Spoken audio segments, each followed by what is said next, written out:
Hey, Jennifer, congratulations on the film. How are you? How are you? I'm wonderful.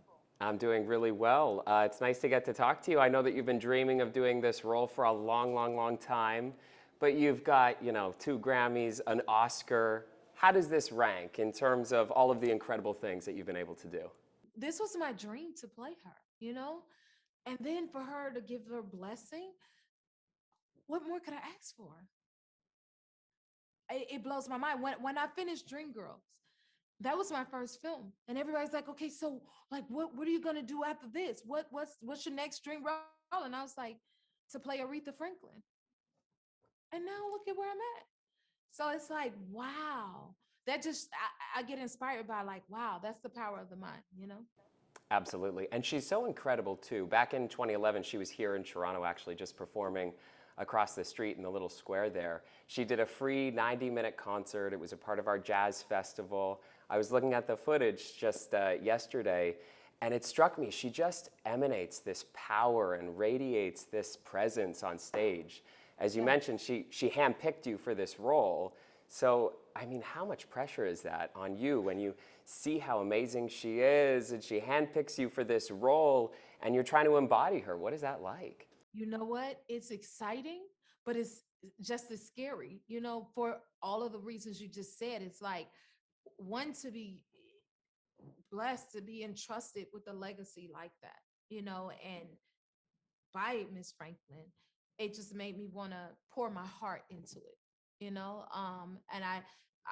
obviously was very clear on like who this is, what this is, and who she means to all of us. That it's because of that, it's the most personal project I've ever done. Oh, that's so cool. And speaking about personal too, I mean, you were a fan, like so many of us, but then really developed a friendship. We're texting all the time, I understand, and became quite close. So, I mean, speaking with other actors, I know that that can sometimes be really helpful. It can also make it even more challenging. And I'm curious for you, how did you navigate that? Well, it's a blessing. I mean, she became so much in my life. You know what I mean? I've missed hearing from her. And as far as portraying her, it helped me in that way. It helped me to even care that much more. Not that I could care any more than I already did and do, but it just make you want to really protect it. I guess that's what I'm saying. You know what I mean? And in order to do that, I needed to revere myself as honestly and authentically as possible in portraying her. It's not just Aretha that's been here. You've obviously been here as well. Back in 2016, you were here in Toronto for TIFF. And I'm curious, I know it was a lot of years ago, but I'm going to set the table for you a little bit, maybe jog your memory. You were wearing a beautiful red dress. It was the premiere of Sing. You performed that night. It was your It birthday was my too, I understand. birthday. That's right.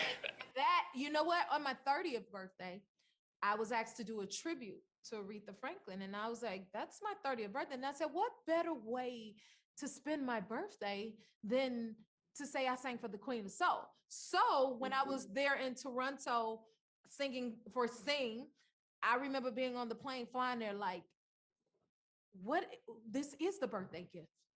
To be able to, I was filming a movie during that time, which was with Adam Sandler.